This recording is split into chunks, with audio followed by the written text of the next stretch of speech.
Since the early days of this pandemic, mayors from across the country have been sounding the alarm regarding the serious financial realities our cities have all been facing.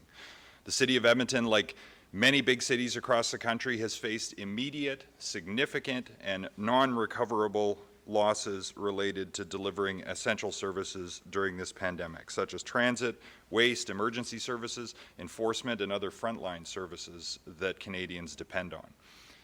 We've seen rising costs, plummeting revenues, and no responsible ability for us to run deficits. And so the total financial gap for Edmonton alone is estimated to be $172 million by the end of 2020. Now, early on in this crisis, though, we worked to offset the challenge of lost revenues and additional costs with deep and difficult service cuts, as well as many temporary layoffs. But that's why I'm glad that the federal government finally reached an agreement with provinces and territories yesterday on the Safe Economic Restart Plan, which includes funding specifically for municipalities and for transit.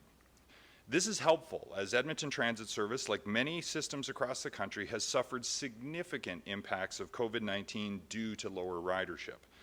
During the worst of the pandemic, the city saw $10 million a month in transit fare losses, offset somewhat by reduced service levels, but then offset again by higher cleaning requirements.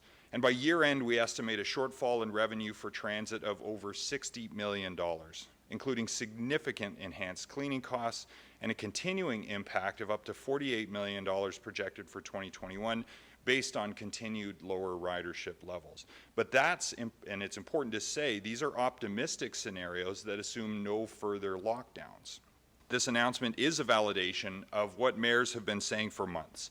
Economic recovery is at risk without financial support for municipalities, and that a quick and complete recovery for our province and our country largely depends on the ability of our cities and towns to recover and confidently provide essential services like transit at robust service levels that reduce crowding.